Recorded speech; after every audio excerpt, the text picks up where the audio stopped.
Bonjour, hola, hello, namaste, and welcome to session 130, The Importance of Imagining the Future, Horizon Scanning, Foresight, and Scenario Mapping in a Rapidly Changing Wicked World. Regardless of what brought you here today, the title of the session, the description of our incredible panelists, or the editorial on the CSPC site, let us no longer be oblivious, paths to weathering the next storm. Thank you all for joining us today. My name is Shukla-Jones, and I am a public servant with the Government of Canada, and I will be your moderator today. I would first like to acknowledge the enduring presence of Indigenous peoples since time immemorial on their traditional lands.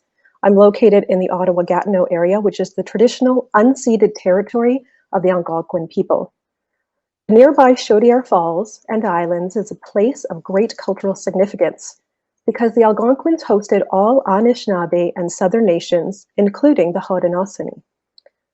I hope that you too are inspired by the gatherings that occurred here for generations among these people of the communities where they discussed all matters in peace, including those that impacted the 7 generations who came before and the 7 generations to come.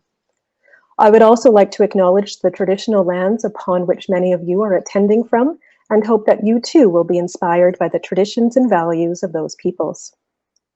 Nicole Arbour from the International Institute of Applied Systems Analysis brought this group together to share ideas that we hope will also inspire you to consider how your work will impact the next 7 generations to come. Today, I will introduce each of today's brilliant speakers prior to their individual presentations, in which they will describe concrete examples of how these tools have been used to inform policy directions and decisions. We'll have a discussion after the presentations, and I hope that you will all submit questions or rank the submitted questions that can be used to guide the discussion. Let's start with a few questions for all of you, audience. Please take a moment to answer the next 2 questions that will pop up on your screen to help us better understand you. The first question should be coming up, so please take a second to just click on that answer.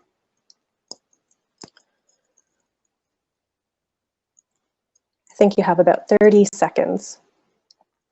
The presentations and discussions during the first few days of this conference has showcased the depth of knowledge that has been generated since the pandemic started, and has highlighted a number of policy gaps that need to be considered by forthcoming policy discussions and decisions. And we hope that the discussion today, the presentations, will further inform your work. So there are 13 seconds left for you to continue to consider your responses, and we've got one more question afterwards. So what are those results, Sultan? Interesting. Very interesting. So the next question is going to come up, and you have about 30 seconds or 60 seconds to answer this one. And it's about whose contributions are most important for strategic foresight work. Individuals with deep expertise or who generate the evidence, individuals that imagine and tell stories and are the creatives in our places, or individuals with broad knowledge who use evidence. Maybe they don't generate it, but they certainly use it and interpret it, or members of society. The reason why we're asking these questions is to better understand who you are, what you're thinking about, and hopefully what you might learn out of these discussions today. There's approximately 15 seconds left, so please get your answers in. And I hope that today you'll also enjoy some of the forthcoming presentations. This is one of the conferences that so many Canadians look forward to. Really, really interesting. Thank you all very much for participating. And now let's jump into these concrete examples. Your first presentation is from Amanda Palazzo, a research scholar in the Ecosystem Services and Management Program at the International Institute for Applied Systems Analysis, otherwise known as IIASA. Her presentation on co-creating regional futures within a global context exemplifies scenario mapping and the importance of engaging people with lived experience. Over to you, Amanda. Hello. Thank you very much. Hi, everyone.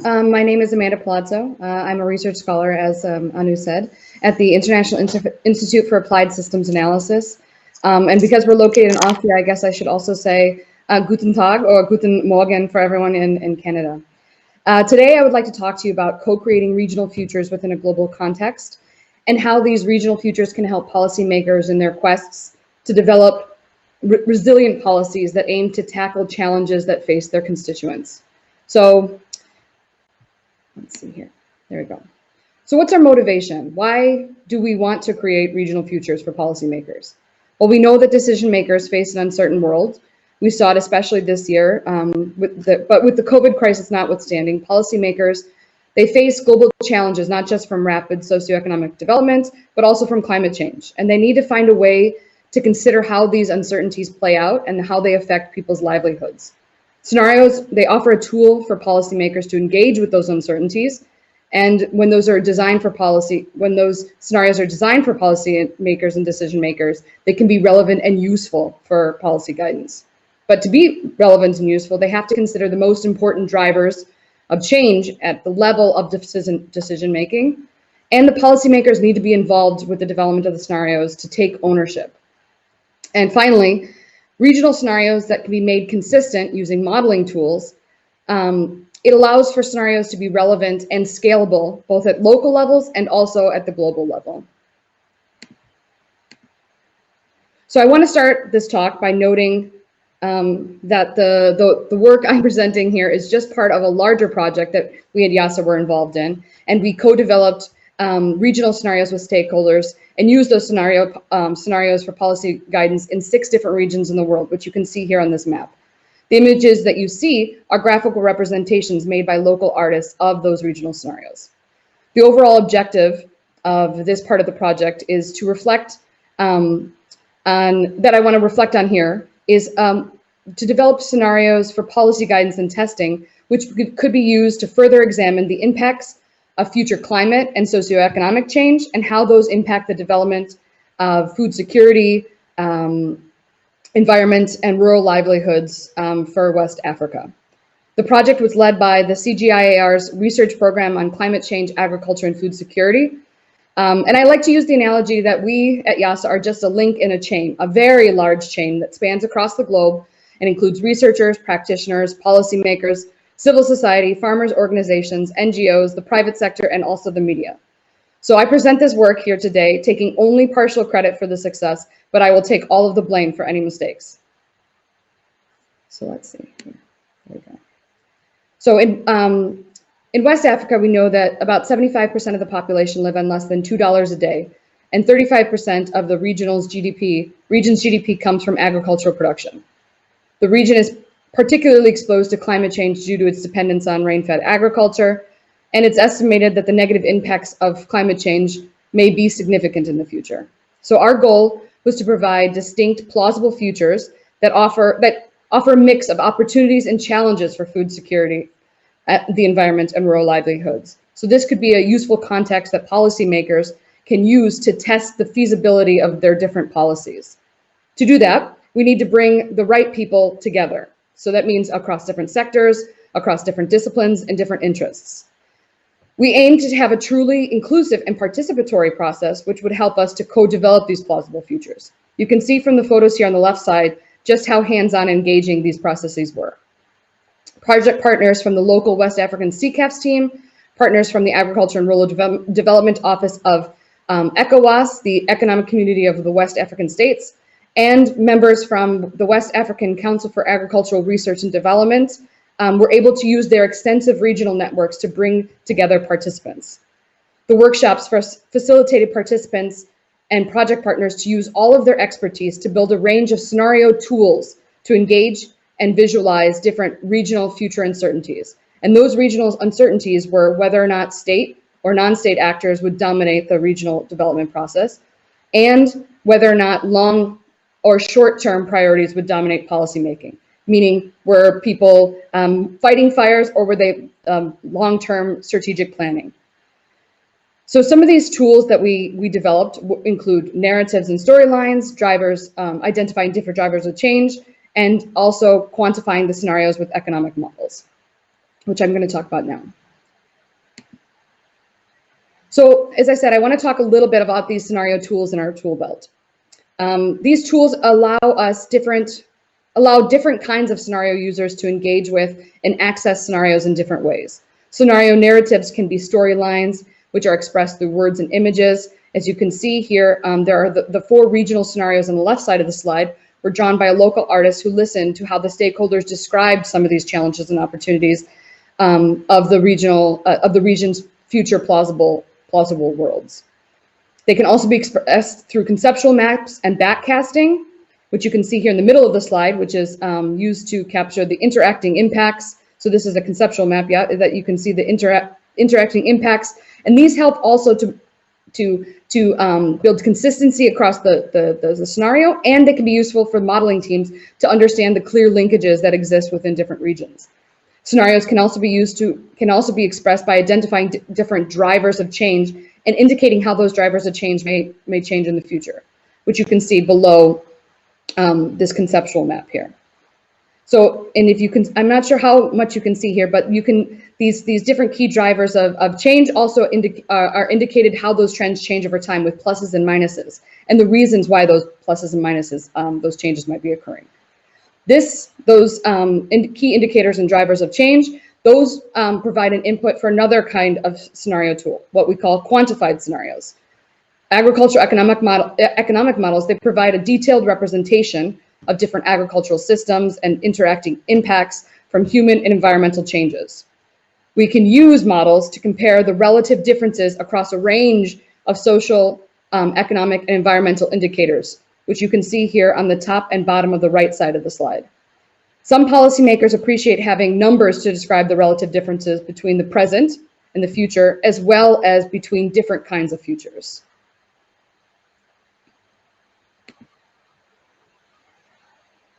So using an agricultural economic model that is a good regional representation, but is also connected to the rest of the world, means that the regional development trends or futures are coherent in a global context.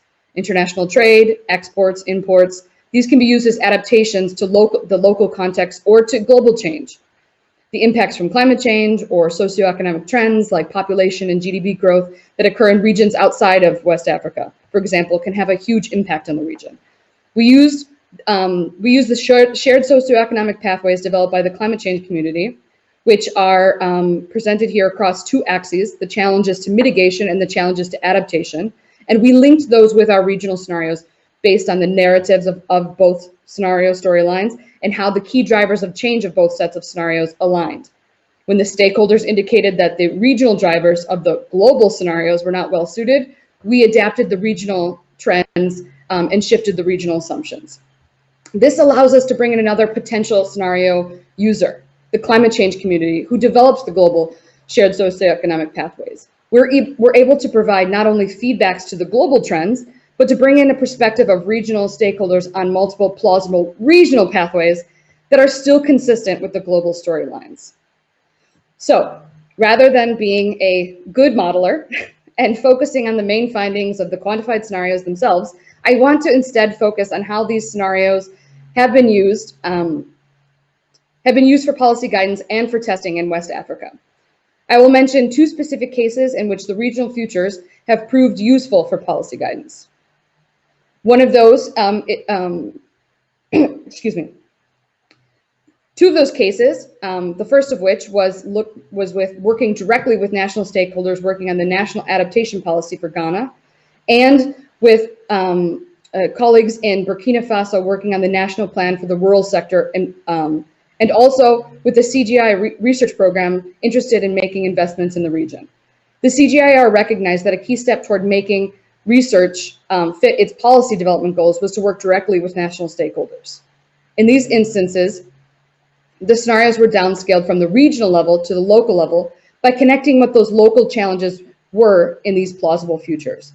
They then situated the policy in each future scenario and identified recommendations that would need to be made to the policy so that that policy could be successful in the given future.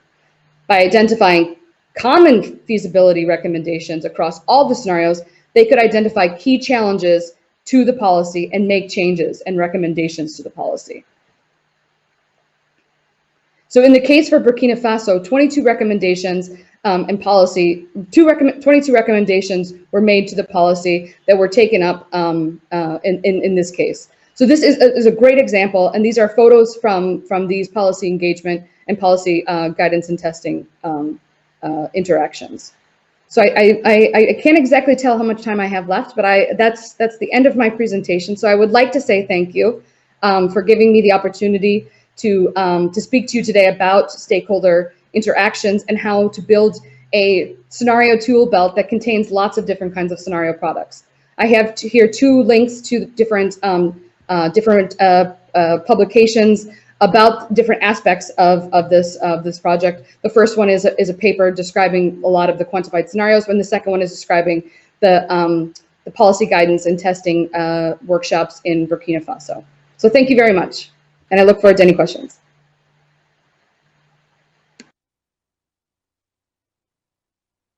Hopefully they were clapping as well. The next presentation is from Mauricio Antonio Lopes. Mauricio is currently a senior researcher with the Brazilian Agricultural Research Corporation, Embrapa, and has key roles with the United Nations Food and Agriculture Organization and International Advisory Council on Global Bioeconomy, which is actually hosting a meeting currently, and he's taking a break from that to join us today to speak to us about the roles of horizon scanning and strategic foresight used to anticipate and respond to challenges for agriculture and food systems in the tropical belt of the world. Thanks for joining us today, Mauricio. Over to you. Thank you very much. My compliments to my colleagues in this panel. Also, my compliments to all of you connected with us from different parts of the world. What I want to do today is to tell you about our experience in Brazil in adopting and consolidating strategic intelligence methods and strategies to help the country solve problems of agriculture and food systems. Not only Brazil, but also countries in the tropical belt of the world. Let's see if I can move to the next slide. Quickly, let me introduce you to my organization, Embrapa, the Brazilian Agricultural Research Organization. We are the largest agricultural research organization in Latin America, one of the largest in the world. Here are some numbers. We have close to 10,000 employees, over 2,400 scientists, a budget of about $1 billion US dollars. Embrapa is, in fact, as this map shows, a large network of specialized research units distributed throughout Brazil. Brazil is a continental country. We have over 40 research units distributed throughout the country. We are also connected to international research networks through offices in the US and in Europe, and also we have strong collaborations throughout Latin America and Africa. In my next slide,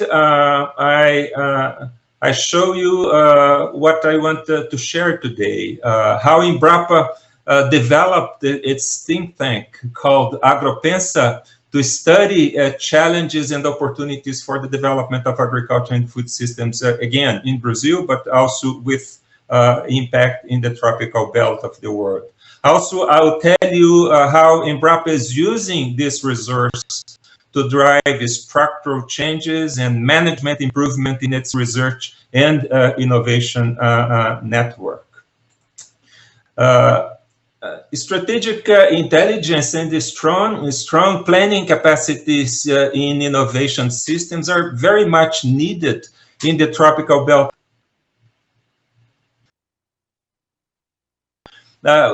I showed that the tropical soils are naturally very poor, as you can see in the circled red in the southern hemisphere. Most of acidic and nutrient-poor soils are concentrated in this area, in what we call the tropical belt. And a lot of these acidic and poor areas are located in Brazil.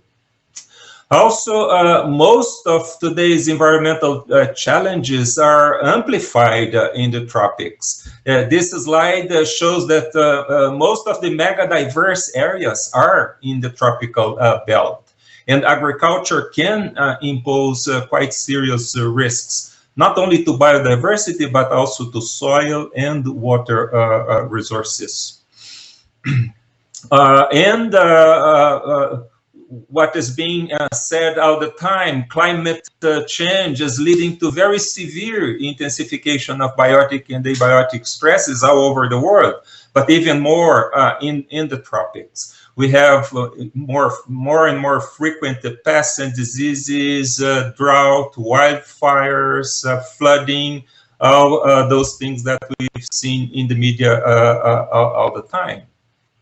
And last but not least, agriculture and food systems have complex interfaces with many domains other than environment. The fast pace of technological development, the changing in consumer behavior and expectations, health issues, which are more evident than ever due to the pandemics, among many other topics and issues. So in synthesis, countries like Brazil, that is an important exporter and provider of food and agricultural products to the world, are under quite severe scrutiny. Issues related to land use change, deforestation, the sustainable use of natural resources, among many others, are very key to us. And these issues are quite complex. They demand the sophisticated analytical capacity, strategic intelligence to drive evidence-based decisions at many levels, at the policy and decision-making level.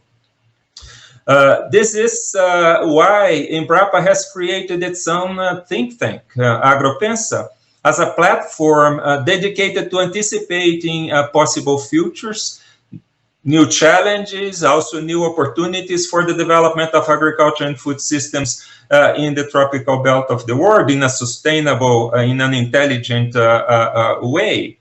Unfortunately, I don't have time to show you how this system was designed and how it functions. In a nutshell, this is an outline of AgroPensa, especially the imagining the future components of AgroPensa, with our multiple observatories on the left.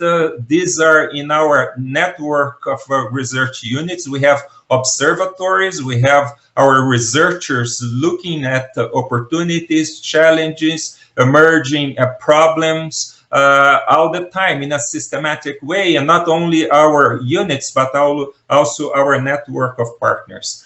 This is complemented by analytical capacity and strategy development capacity to revise our strategic plans and to do it in a systematic way, and also to provide support to policy development, since Embrapa is the major provider of scientific information to policy and decision makers in Brazil in issues related to food and agriculture and food systems. We follow in our observatories, in our studies, the value chain approach, which is synthesized in this slide, with macro teams elected along the agricultural value chains for systematic monitoring and analysis of challenges, risks, and opportunities emerging in this different dimensions of our value chains for agriculture, not only for agriculture now, also for bioeconomy, since agriculture is interfacing more and more with circular economy and bioeconomy. AgroPensa also provides the information base for the systematic review of Embrapa's vision document, which is published every 4 years to support our strategic decisions. Every 4 years, we revise our strategic agenda, and it's based on a vision document, which is provided by this strategic intelligence platform, AgroPensa. By embracing this kind of strategic intelligence practice, we realize that the need to bring more complexity to our research agendas. This is a very important part of my message here. As a result of this work on strategic intelligence, imagining possible futures, keeping track of challenges and opportunities emerging in the horizon, we realized the need to bring more complexity to our research and development process. It was entirely modified some 8 years ago as a result of Agropensa's support. We moved away from a disciplinary mode of operation with a large number of projects to a more systemic mode of operation using the concept of portfolio management. With this, we moved from over 1,000 projects in the network to only 34 portfolios, and a strategy that helped us to combine and manage a diversity of projects, expertise, and research units in a more integrated, in a more systemic, in a more collaborative mode of operation. Such portfolios are helping us to explore better the multifunctional nature of agriculture. Agriculture is one of the most multifunctional activities of society. Also, it's helping us to better connect our agenda with the Sustainable Development Goals, the 17 SDGs. Our portfolios are looking well beyond the traditional food, fiber, and energy, but also helping us to pay more attention to nexus like food, nutrition, and health, which is gaining a lot of importance now again due to the pandemics, to better connect agriculture to the emerging economy, to the circular sustainable economy, to pay more attention to environmental and ecosystemic services, and also to better connect agriculture and food systems with culture, tradition, gastronomy, and multiple other opportunities. For instance, there is a huge opportunity in Brazil to better connect agriculture and food systems with tourism. Brazil is a continental country with a huge natural research base, and agriculture developed all over the country. So there is a huge scope and a huge opportunity for making better connections and creating more opportunities to our farmers and to our societies. Also, this mode of operation based on portfolios is helping us to deal with, in a very successful way, with risks and risk management. This is a big thing in the tropics because risks are severe and they are getting more and more severe due to climate change. So considering the threats of climate change, we've been able to mobilize a much larger set of capacities and structures to help us deal with current and obviously preparing us for emerging challenges and risks that certainly are coming. But also, this mode of operation alerted us to the need to reinforce systemic approaches to agricultural production systems. As I said before, we are under a huge scrutiny in relation to sustainability, how sustainable our systems are. Instead of monocultures, we see a pressing need for more consolidated systemic modes of production. For instance, through integration of crop, livestock, and forests, as exemplified in these slides, we are developing technologies to sustainably intensify the use of our natural resource base, the land that is already allowed to agriculture, to avoid more pressure especially over our forests and water sources. So sustainable intensification is coming through portfolios which are bringing together crops, livestock, and forests in a very coherent and a very efficient way. An example, a recent example of this is shown here in this slide. One of our most recent results is certified carbon neutral beef. This is just reaching the market in Brazil and will reach the market abroad very soon. Brazil is a big exporter of beef. Obviously, we are under fire because of greenhouse gas emissions from cattle. But this technology technology, by integrating crop, livestock, and forests, is helping us to offset the emissions from cattle by bringing forests into agricultural production systems. So as a result of this, we have zero emission production systems already emerging. And this is all a result of more strategic thinking, more studies on possible futures, and looking for new ways of tackling these challenges and difficulties that are emerging. So to finish and to summarize, what I have tried to do here was to show you how important it is for an organization, a large organization in a complex country like Brazil, how important it is for us to build and to consolidate a strategic capacity, and preferentially in-house. Embrapa decided to develop its own think tank in-house, not only to rely on strategic thinking and strategic studies coming from outside. Embrapa decided to invest heavily on its own think tank.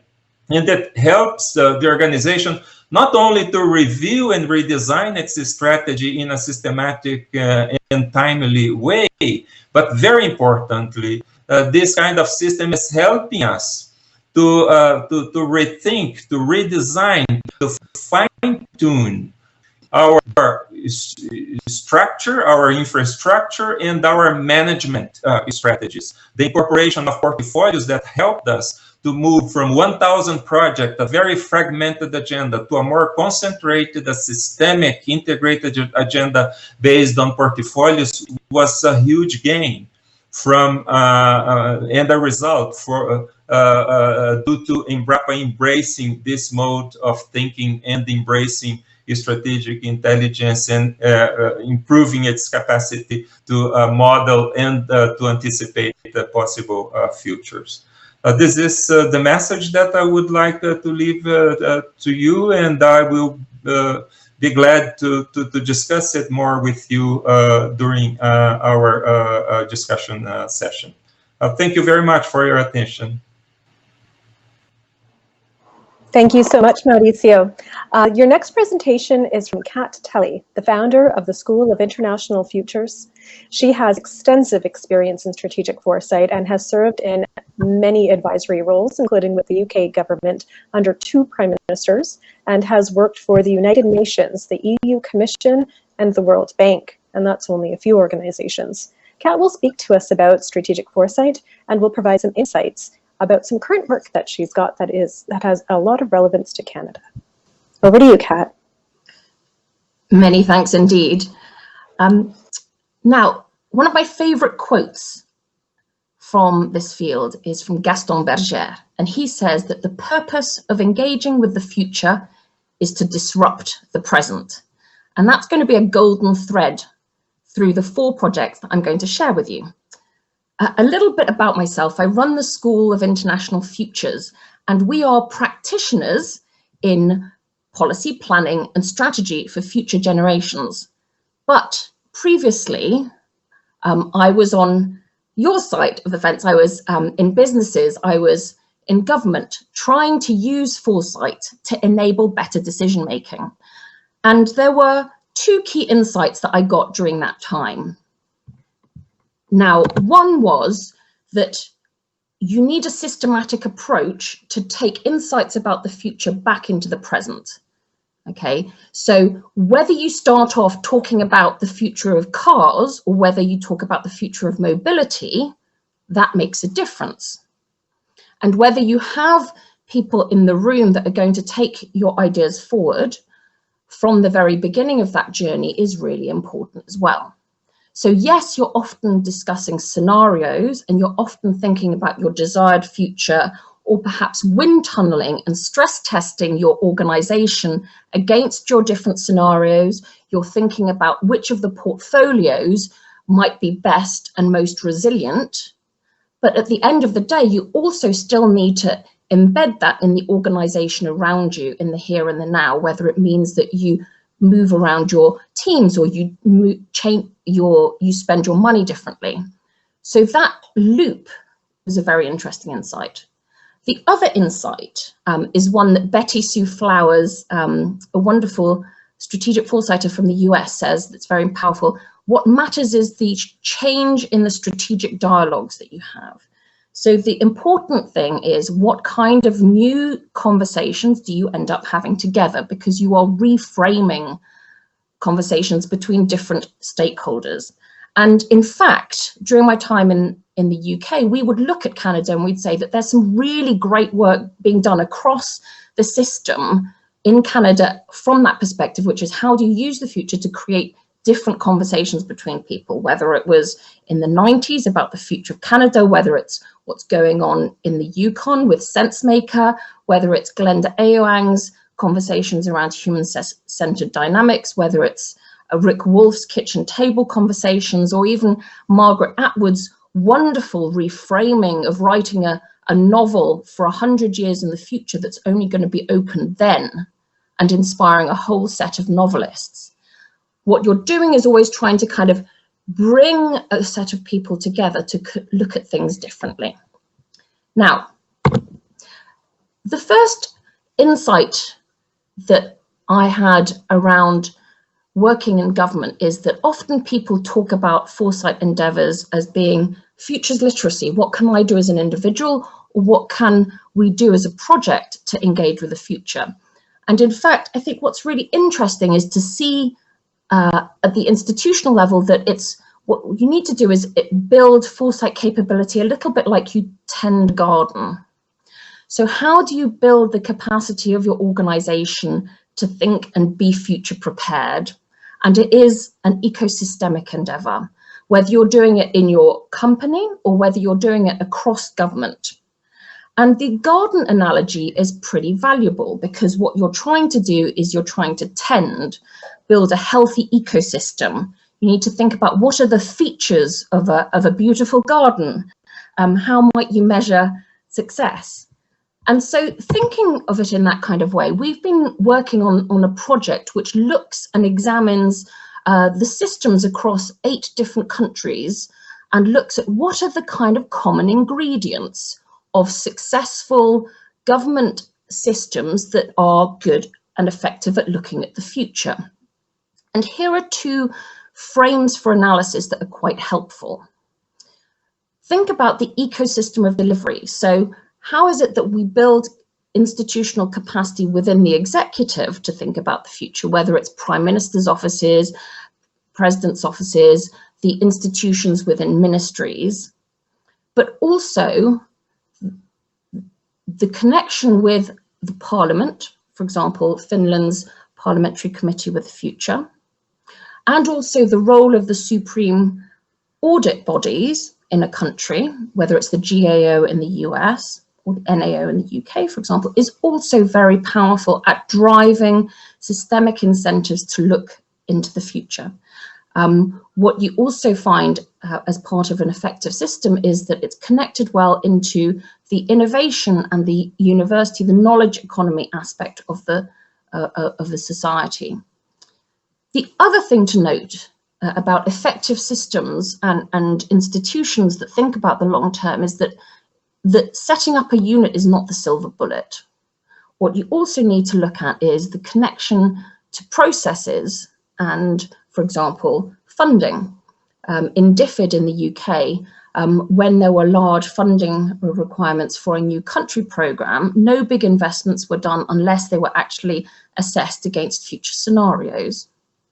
Similarly, if there are things that are not on the table because of there are perceived official futures, actually bringing together next generation voices to think about the future can be a very effective way of putting new ideas about the future on the table.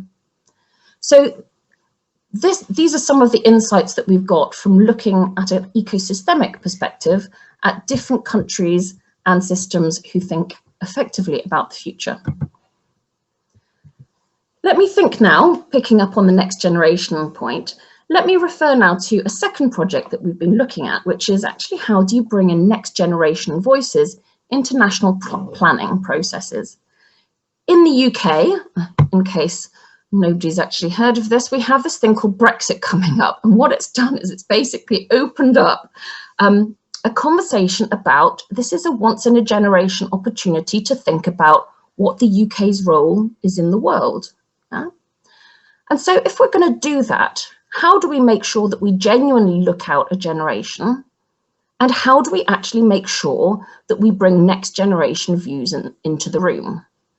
Now, to do that, you need to both bring in voices that aren't normally involved in these kind of conversations in the national planning process, in the integrated review, diplomacy, defence, development, but also how do you make sure that we recognise their historical views, but also look systematically at different scenarios for the UK in 2045.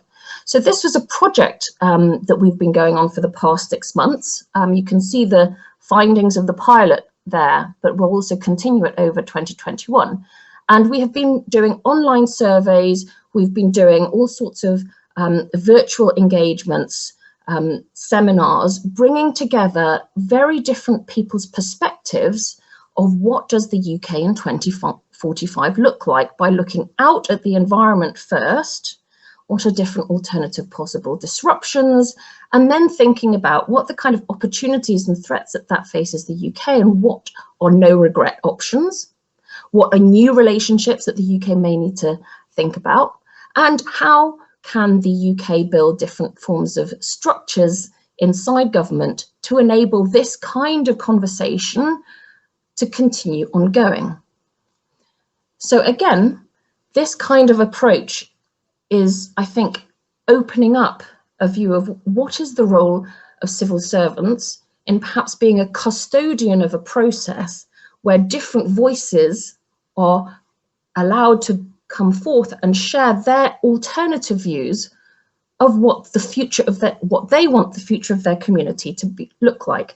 Now, in a world where there are lots of interest in citizens' assembly and participatory forms of government, I think it's a salutary reminder that these kind of conversations around participation need to kind of look into future trends and be informed about what's going to happen in the future over the next 10 to 20 years, rather than just having conversations about how does the challenge, whether it's climate change, whether it's drugs policy, whether it's criminal justice issues, we need to look at how the issues change over time, as well as what they've looked like in the past and in the present. Then,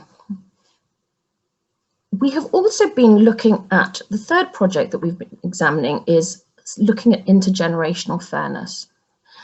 Now, what's particularly interesting is that for the past decade, if you like, with austerity, questions around distribution of costs and benefits of policies and who bears the benefits of policies, who is going to have a legacy of long-term climate change costs, or who perhaps young people, there's a growing narrative that younger people are suffering because they can't get access to housing, their pensions are going to be less, they're going to have to take on the kind of costs of ecological crisis that occurs over the 20s and the 30s when we have increasing stranded assets. So the kind of conversation about intergenerational fairness has been bubbling up and growing over the past 10 years.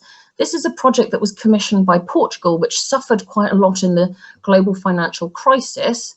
And I think this has been the reason why they commissioned the work. But in fact, when you look at COVID and you look at the fact that there's going to be a massive investment, we're going to be getting into debt that is going to have to be paid back over the following decades, the question around who benefits and who is going to pay for the massive debt that we're going to incur in current generations and unborn generations is going to be an increasingly important factor. So assessing the intergenerational fairness of the investments and the policies that are going to be made over the next couple of years is going to be really, really critical. And for example, the EU is making this Green Recovery Fund. If it's going to be investing these funds, we need to make sure that the debts incurred are actually, the benefits are distributed fairly. And so this can be used as we've developed a framework, which is an assessment to kind of say, is this policy intergenerationally fair or not? and you actually measure it against different scenarios as well.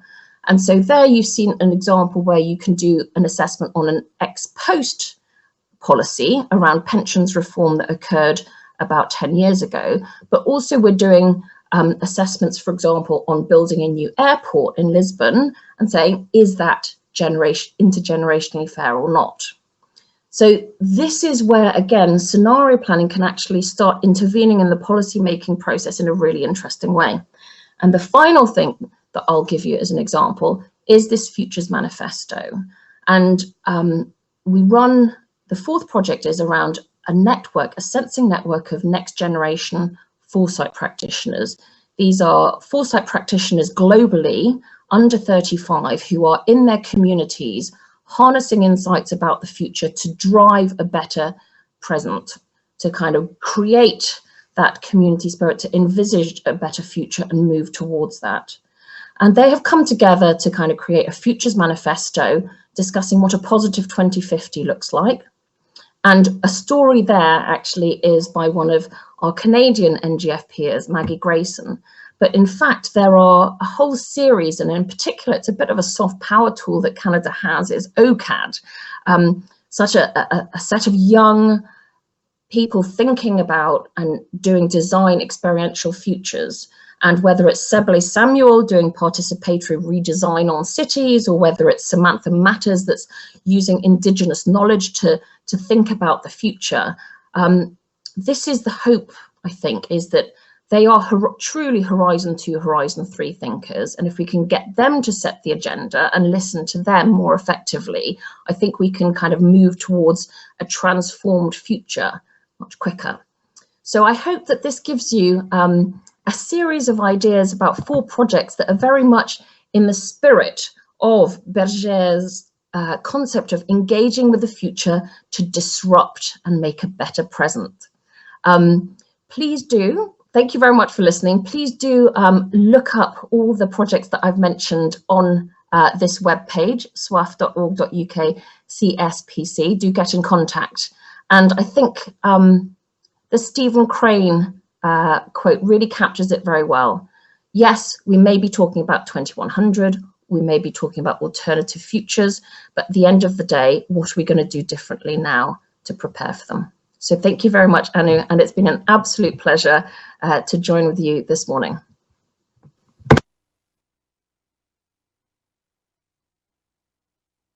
I hope all of you are able to look up those resources in SOIF. On to our final presentation before diving into the discussion. The next one is from Jean-Louis Trudel. Like everyone on this panel, Jean-Louis wears many hats, including as a science fiction author, historian, professor at the University of Ottawa, and writer in residence with the Institute for Science, Society, and Policy located at the University of Ottawa. Jean-Louis will bring us to a different kind of edge, something that is probably a little bit more unusual than what we typically see at this conference, but something that is being leveraged by governments around the world. Over to you, Jean-Louis. Thank you. So thank you for the invitation. My thanks to the fellow panelists for today. So I'm not necessarily going to be covering what has projects that are happening today, so much as trying to explain what could be done in the future by giving you a few examples of recent projects. But first of all, I want to kind of ask some basic questions. Why tell science fiction stories? Of course, you can say that science fiction storytellers want to be paid. They're usually professional writers, movie directors, and so on. But they also love to play with ideas, especially about the future.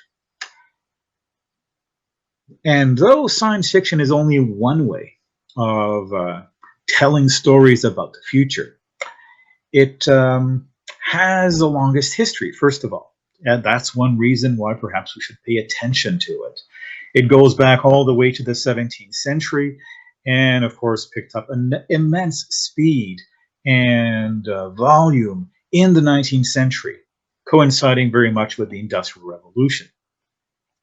Now, science fiction is something that we sometimes pay attention to, but sometimes we also neglect. So why should we pay attention to science fiction? First of all, the writers pay attention to many different possibilities, way beyond, I would argue, the range that is covered, that can be covered by modern day policymakers and perhaps even the people working in strategic forecasting, foresight. They're unconstrained by concerns about credibility, about money, about, you could even say perhaps respect or respectability. And they're quite free to kind of explore what I'm going to call, in this case, improbable possibilities. And this is something that makes it science fiction interesting. It's also something that helps to gain the interest of the general public. And this takes us to something that is both, you could say, a danger and an appeal. Science fiction may feel like an obvious solution to exploring the future, but it comes with many audience expectations due to the fact that blockbuster movies and television series are often the main venue for discovering science fiction. But as we'll see in the next slide, written science fiction, or in the next slides, written science fiction is freer to play with ideas, and it outnumbers basically the productions that are more expensive that come out of movie studios and making television series that are produced whether they are produced by Netflix or anybody else. So from that point of view, this connection with the public, it could be seen not only as a form of strategic foresight, but you could say as the people's strategic foresight. And the next few slides I'm going to show you have a couple of takeaways. One of them is that science fiction arguably saw the pandemic coming. Now, obviously, science fiction was not alone in this, but it does point to the role of science fiction kind of echoing what others are saying. What I'm also going to try and show you is that written science fiction clearly had the larger role in this. And finally, that people, if in an extraordinary situation like this year's pandemic, may turn to science fiction, at least initially, to make sense of their situation. So this is a figure that I drew up personally, using by sampling various sources, not entirely rigorously, but relatively, I think, objectively, neutrally, to kind of tally the number of science fiction creation stories dealing with pandemics, envisioning pandemics over the years. And what we see is that last bar, it corresponds to the number of pandemic stories in the decade of the 2010s. And you see how it simply just skyrockets. This has explanations that I could get into, but one explanation is that basically science fiction writers were sensitive to what doctors and public health experts, people like Bill Gates, had been saying for years, that another pandemic like the Spanish flu was in the offing. And so science fiction authors reflected that.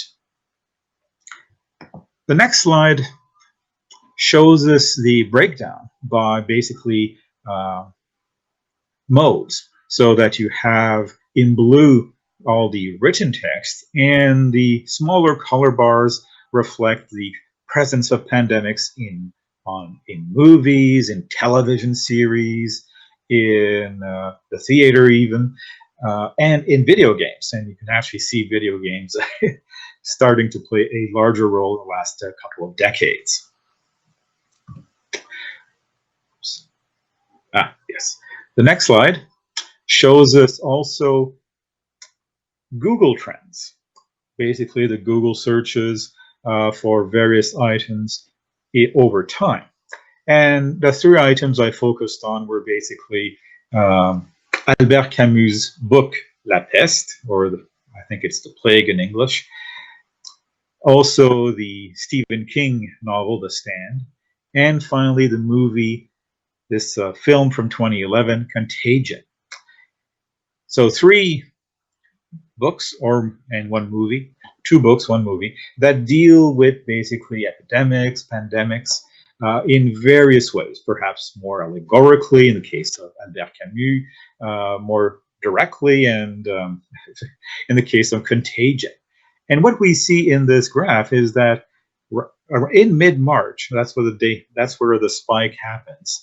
Basically, when the Western world was going very much into various forms of lockdown, there's a huge upsurge in lookups for these books, for this movie. Obviously, to my mind, the general population was turning to these creations, to these fictions, to make sense of what was happening. And this is arguably something that science fiction can provide. You won't have the general public turning to, let us say, policy documents. They'll be turning to the media. They'll be turning to social media, but they'll also be turning to artistic creations, which have, let us say, contrary to social media, more, perhaps greater coherence, and a more convincing scenario than what will be found sometimes in the media. Now, in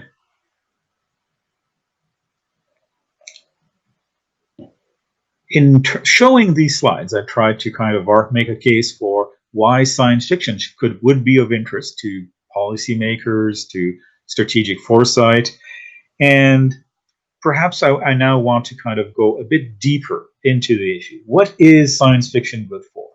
And I would say that it depends on whom it addresses. There is science fiction created for the mass audience, and usually commercially, though I must say that some writers sometimes do not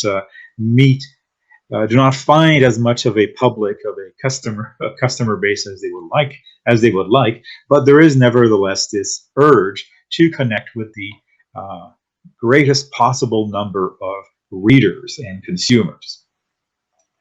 And this kind of science fiction is still pretty free to roam widely, to broach some of these improbable possibilities that I noted.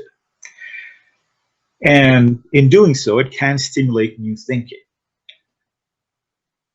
After all, science fiction is going to be this echo chamber, as a metaphor that I like personally, an echo chamber that amplifies weak signals. After all, science fiction authors who are scientifically literate as a group will take a possibility seriously, will think about it rigorously, and if they're doing that, it should be seen as corroborating evidence that a problem needs to be taken seriously. From that point of view, science fiction can be a canary in the coal mine. But science fiction can also address more directly certain stakeholders, certain audiences. If the authors, if the creators are being commissioned to, say, explore certain themes. And this is something that has been seen more and more often in recent years. I remember in the late 20th century when the European Space Agency turned to science fiction authors to kind of look at future scenarios. More recently, for instance, MIT has been commissioning a series of science fiction anthologies on different themes. And what science fiction in those cases brings to the table, I would argue, are a few specific things. The theme having been given by the commissioner, by the people paying for the publication, the authors can kind of bring to the table something that is not seen too often in more ponderous reflections about the future, emotion. Because a good story is about people. And the best stories will make you feel for these people, will make you feel about them. will make you feel in the same way that they feel. And perhaps you're going to even like them, and which always kind of increases involvement. Science fiction can also bring thick description in the sense that you've got lots of authors thinking about the same issue, and all of them are going to be striving to integrate small concrete details in the larger frame.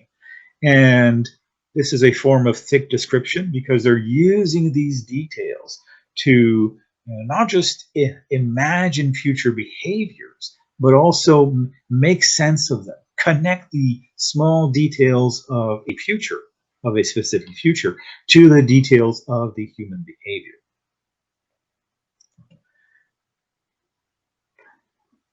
I was asked by, I think, the moderator to kind of talk a bit about China in science fiction as perhaps another case study. And this is something that, for many years, would probably have left most people blank, just like this slide.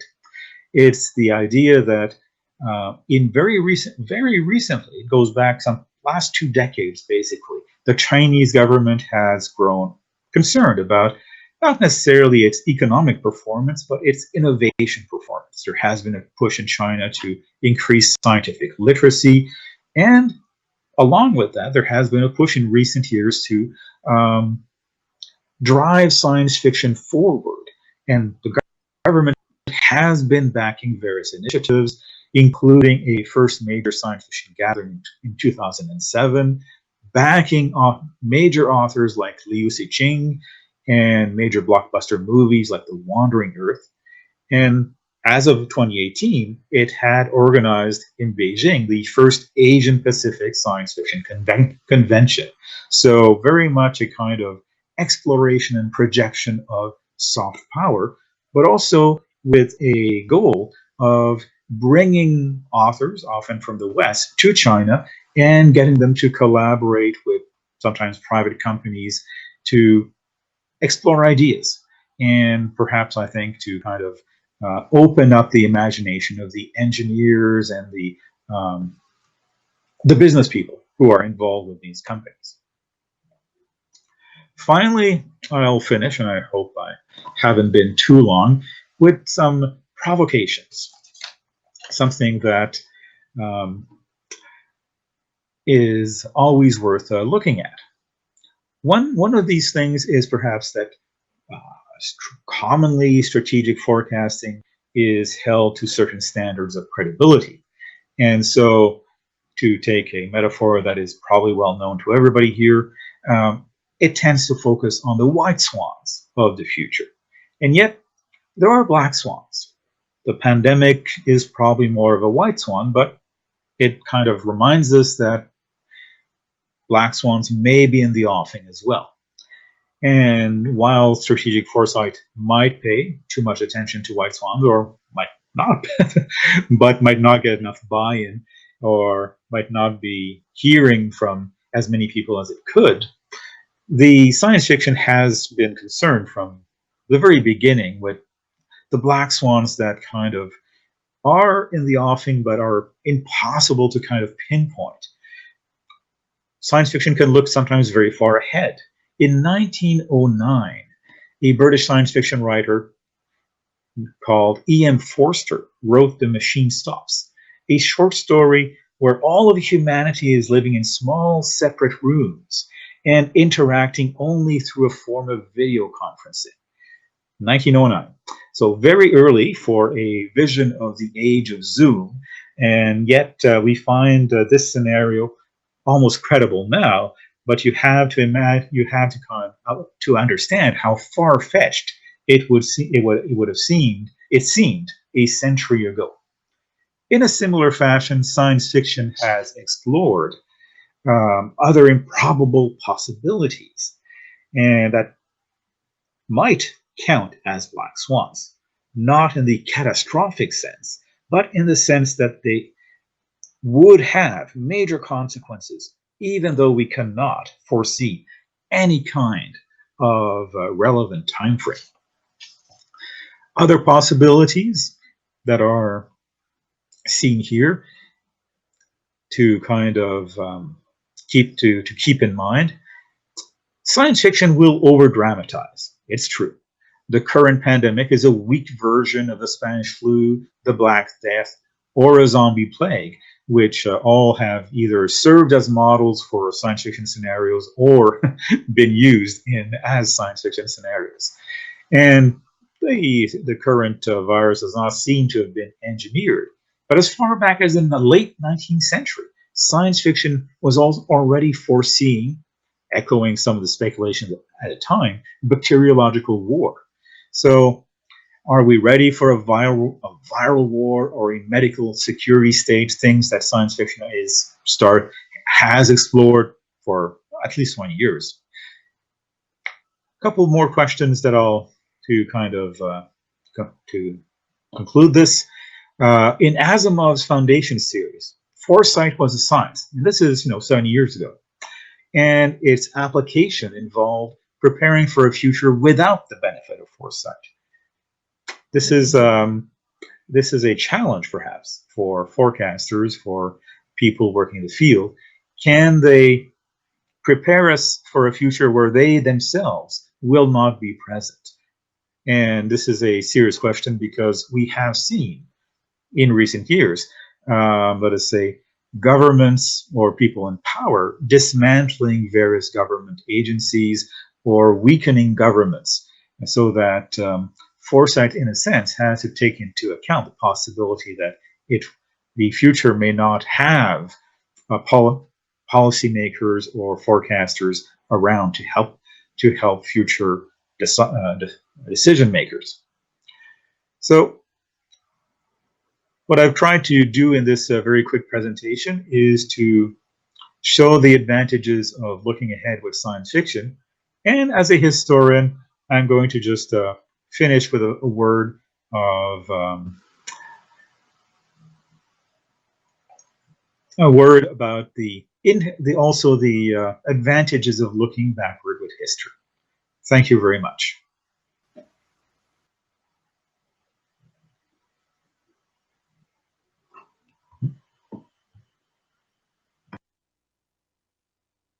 Foresight and the value of imagining.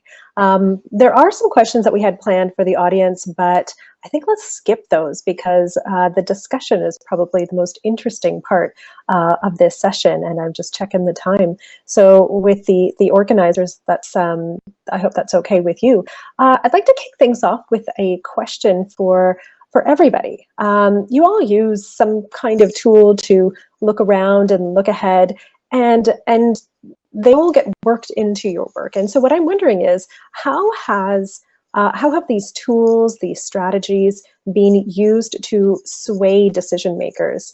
There's a question as well from the chat along these lines. And it was addressed to Mauricio, but I think that there's a way for each of you to also consider how this affects your work. The question is, was the change that you see from individual projects to portfolios, this is with reference to Embrapa, driven by leadership or by the working level employees?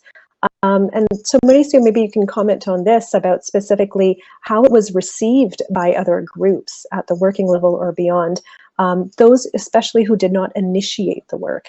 And so, getting at the people that are on board, who have, who see the value of strategic foresight, of scenario mapping, of using imaginations, versus the people who still need to be brought in. So what are some insights that you have? And I know, Mauricio, you commented on it towards the end of your presentation, but maybe you can expand a little bit more, please. Yes. Okay. Do you hear me well? Okay.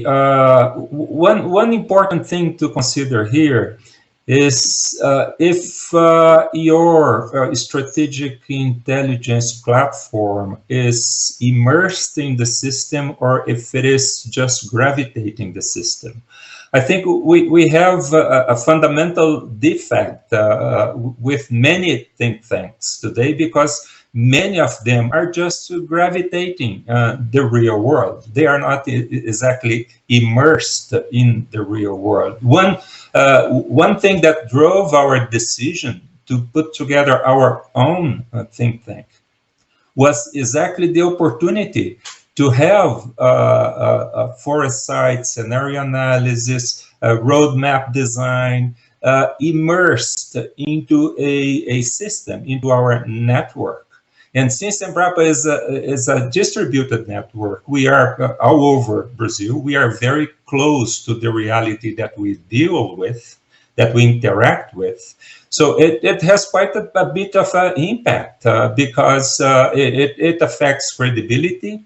It affects our interaction and our exchanges with many stakeholders, not all, but many stakeholders, because this distributed network is in contact with the users of our technologies, with decision makers, with policy makers. So I think it's a bit not usual to have a scientific organization diving so deep into strategic thinking and foresight and this kind of analysis, but it has a lot of benefits. The other thing is, with the change we made from projects, individual projects, to portfolios, obviously it brings a bit of strain to the organization, because our structures, our departments, our units are in many ways specialized. They are in many ways enclosed in a certain kind of thinking, the so-called silos. So portfolios are a very potent way to break silos.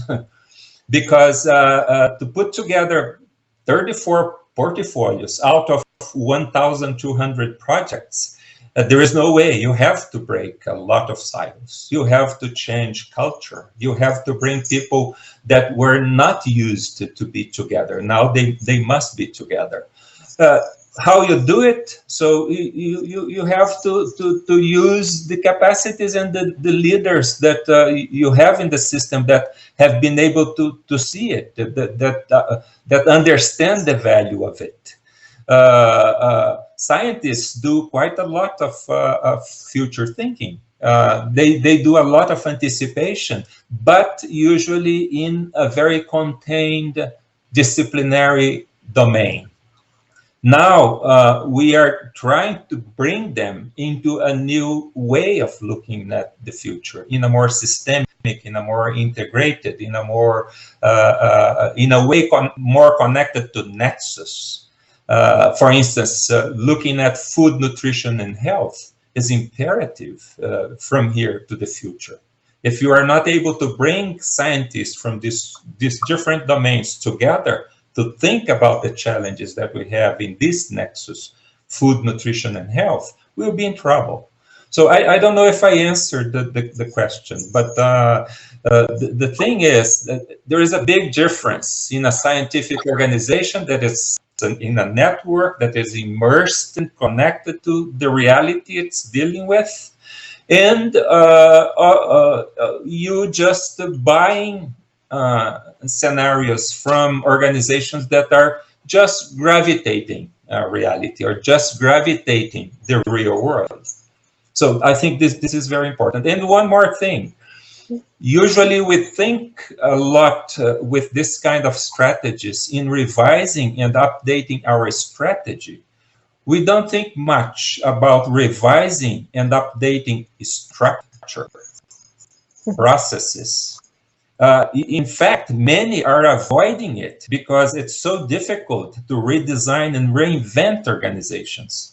And we are facing a reality that organizations and processes must be reinvented. There is no point in having a fantastic strategic intelligence capacity to put together fantastic agendas for the future if you don't think about the structures, the institutions, and the processes that are needed to make those possible futures a reality. I think this is a very key point also. I think that's something that resonates with a great number of foresight practitioners around the world. Kat, Jean-Louis, Amanda, do you have any other suggestions for how to get that buy-in, how to get people on board? You know, the people that maybe weren't part of the process or don't believe in the process, how do you get them to come in? I can come in with some observations if that's helpful. So I think that senior leadership and support is actually extremely important. And it gives you the cover and the mandate to get some really interesting ideas on the table. And to Mauricio's institutionalization point, it can also help you manage the checks and balances and the incentives in the structure. What I mean by that is, for example, with Tony Blair, he knew that he was under huge amounts of pressure to kind of like respond to 24-hour media, you know, and members of parliament and citizens. However, you know, created an infrastructure across the UK government that lasted for quite some significant amount of time to actually create the space in different parts of the system to really look at the long term and then dock that back into decision making. So that was extremely important, is to have that kind of leader that says, this stuff is important. I know that I'm going to be under short-term pressure, and I'm going to give a little bit of a red wall to give the space to these people to kind of think at the longer term. Now, over time, that then needs to be supported, because that will erode, but it needs to have good connections into, as I said, the finance ministry or budgeting decision, because otherwise pressures are to kind of defect to the short term. But I do think it is important to think about that there's two different steps to this. One thing is about detecting the signal from the noise. And there, as Mauricio said, you do need to have a kind of scanning capability and collective intelligence building capability that tells you something different. So going out to the periphery, listening to unusual voices, you need to actively invest in that. So detecting the signal from the noise is important. But actually, the Kodak versus Konica Minolta story, you know, both Kodak and Konica Minolta saw the change in their industry coming, and only one of them changed, and in order to kind of be prepared for the changes in the imaging industry. And so actually, when it comes to a lot of foresight activity, when it comes to leadership, it's not so much the signal gathering, it's the acting on the signal. And there, I think it's really interesting that the challenge is that people, especially at the top, have got an official future. And the process of strategic foresight is most powerful when you're helping those leaders let go of their one official future. And therefore, the power of alternative scenarios to kind of put that on the table, that there are possible ways that we need to prepare for from a contingency planning and mitigations perspective, that it is the role of senior leaders and the board to do strategic navigation against those assumptions and spot early warning indicators in one way or another, and also acknowledge that, you know, you can build portfolios to a desired vision but be prepared for others. That for me is the big shift in leadership and where strategic foresight can really help and connect to decision making effectively in the here and the now. So yeah, I think that you know, the pandemic story is really salient. You know, that pandemics have been on the top of the national risk register. Certainly when I was in government, 2005, 2010, Sigma scan with scenarios that looked very similar to the situation that we're in now. The question is, you know, what are the kind of support for either wargaming or implementation and institutionalization that means that people can respond to the early warning signals when they happen. Thanks, everyone. We only have a few minutes left in this session, and I would like to invite all the members of the audience to join us in the Kumo Space link that is in the questions box. And the reason why we're heading over there is just to make sure that people can pop in as they'd like. Alternatively, if you cannot click on that link, please contact Nicole Arbor through the CSPC chat or myself, and we can provide you with a link to that space. It's free for use. Moving on to another question about, you know, everyone's touched on signals and everyone's touched on the wealth of information that's out there to inform their work. And there's a couple of questions in the chat about, you know, how do you aggregate that data, whether it be specifically, this question is about stakeholder data and how it gets utilized to design a collective set of policy recommendations. I think this question can be extended to everyone else as well. Amanda, this one's directed at you specifically though. So Does the aggregated stakeholder data get utilized to design a collective set of policy recommendations? Subsequently, if this is the case, are these collective policy recommendations sent back to the stakeholders for additional validation of applicability for the region? And, you know, for everybody else to think about, you know, what does that look like? Do the people involved in the design of scenarios, the design of futures, get an opportunity to validate the recommendations that are made from the insights that are derived from the strategic foresight exercise, and so forth? Amanda? Yep, that's a really great question. Actually, I really like that question. I think it's important to consider like how the process moves along. So you may have these at the beginning of the process, the co-development of these scenarios, knowing that these exploratory futures aren't predicting exactly where the world will be in 2050, but saying these are worlds that could possibly exist in 2050 or 2030. And you have your group of stakeholders or people who are considered the challenge owners, the people who this really affects their livelihoods and their day-to-day life in the region. And then over time, you develop a sort of understanding of who the policymakers are that want to be using these scenarios for their specific work. And so these are the policymakers who were a stakeholder in the process of just describing and building the scenarios, but then are actually going to use them to test. And sometimes these are the same people, but sometimes they're not the same people. And I think what's important is to recognize that everyone wears a different hat at a different time, and to be able to say, okay, so when stakeholders are using the scenarios for testing different policies, they are themselves kind of validating what the recommendations that are coming back and forth from who else is being involved. But there's buy-in already from using these scenarios because other people know that they were built by people who are challenge owners as well. And so there's kind of this feedback of saying, okay, we accept that these scenarios are built with a good understanding and in an inclusive process that takes into account multiple different kinds of voices. But we also understand that these weren't necessarily always built by us ourselves.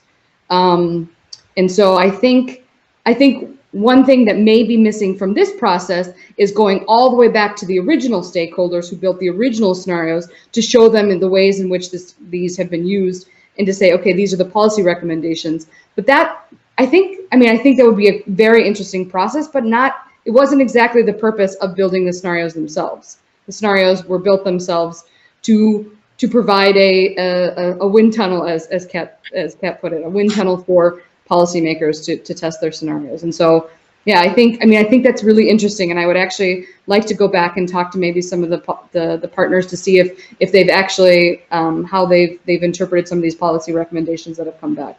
But the link that I put in my at the end of my presentation has a really good outline of how those recommendations came about and what the reasoning behind them was. So I would really, whoever's question that was, I would say if it was directed at me, it was a perfect question, because this note, I think, really explains it quite well and in detail how important that relationship is between the scenarios, the recommendations, and the buy-in from the local stakeholders.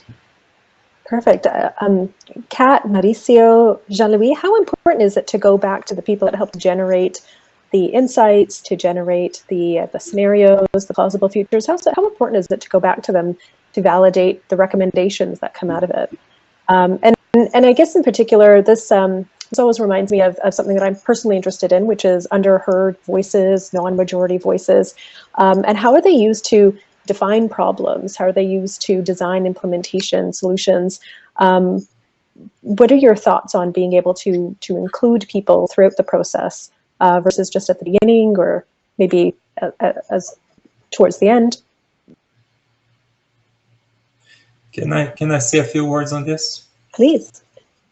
But this is quite interesting, because I didn't have time to tell you this, but in the framework of the portfolio management of Embrapa, we have developed a process not for an episodic consultation or connection with the most important stakeholders in the framework of that portfolio, but to do it in a more systematic way. So, for instance, we have a portfolio on biomass technologies impacting the chemical, the energy industries. Looking at on how agriculture can connect to the emerging bioeconomy. So what we do in the framework of this portfolio is to bring in the most relevant stakeholders and to dialogue with them in a systematic way, to develop roadmaps and modeling with them, trying to anticipate and trying to define what would be possible roads towards the future as we try to build this connection between agriculture and these new industries, bio-industries. So what we are trying to do is to move away from episodic consultations and try to establish a more systematic interaction to make the key stakeholders owners of the process that we are designing and implementing.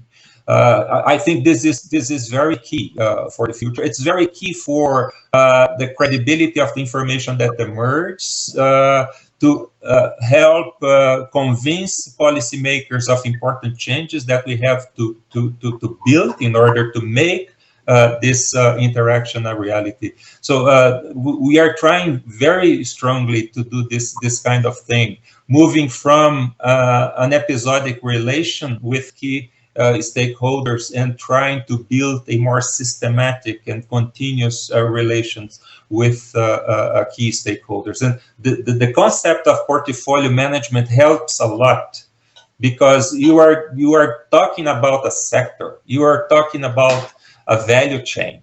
You are not talking about just a little silo scientific dimension. You are moving well beyond it to just discuss things that are important to the market, to important stakeholders, and to especially also to policy and decision makers. Thanks, Mauricio. Does anyone else want to jump in? If I may. Go ahead. Jean-Louis? I'll just make the point that in any creative process, looping back is always very important to kind of check what the originators of the ideas had in mind. And this kind of feedback process, looping back process, eventually sometimes illuminates blind spots and allow sometimes the people, the creators, to kind of come up with a new idea or realize something that was implicit in what they'd written was not something they'd actually thought about. So yes, I think you've got to kind of keep looping back. Kat? Yeah, that's a great question. I'd love to flip it. I'd like to say that participatory futures, the participation of the citizen is at the core of it. And we as people who design these activities, we're in service to that community to enable them to have conversations about the future. But at the end of the day, which is particularly important, especially in this time of volatility and where Horizon 1 institutions and leaders perhaps are struggling in the world that we're in, we need, the act of a community coming together and collaboratively imagining their own futures and thinking about how to move towards that. That's a deeply powerful and empowering act. And it's one that's subversive to the status quo. And I think that's something important for us to kind of bear in mind, that we are not, as foresight designers, not just midwives to the new, but also hospice servers, as Graham Lester says, to the old. And I think it's managing those two services that are most important. But yes, the future is not a shiny ball to be measured. It's a mirror, if anything, where we need to kind of ensure that peripheral voices and viewpoints that aren't always brought to the fore are part of that conversation about the future. So voice, community, people, that has to be at the center of every single thing that we do. Thanks a lot, everyone. Some questions that I hope that we will be able to tackle in the Kumo Space Link are around, can we actually create programs for the future for 40 or 50 years from now, given that, we've known about climate change from 40 or 50 years in the past. As well, the reason this panel was brought together was to highlight the intersection and the influence that systems thinking and foresight have upon each other, and how they can work together to generate more inclusive ideas, better policies, and so forth. So thank you all panelists, Amanda, Mauricio, Kat, Jean-Louis, for taking the time out of your busy schedules to join us today and share your thoughts and insights. And I really look forward to the discussion that we're going to have coming up in a few minutes. Thank you to Nicole Arbour and the International Institute for Applied Systems Analysis for your creativity in putting this session together and highlighting the inspiring work of these panelists. Thank you to the volunteers of the Canadian Science Policy Centre for all that you've done to make this wonderful conference happen this year, and especially to Mehrdad Hariri for his leadership over the years to create this interdisciplinary and inclusive event for us to annually gather and share ideas, to build networks, strengthen networks, and to make new connections for a better world. Thank you, audience, for your interest and participation. I hope you can all join us in the Kumo Space link. Please contact myself or Nicole Arbour for the link. And I hope you continue to enjoy the intellectual delicacies still to come over the next 2 days at the conference. Merci, danke, obrigado, dhanyavad, and thank you.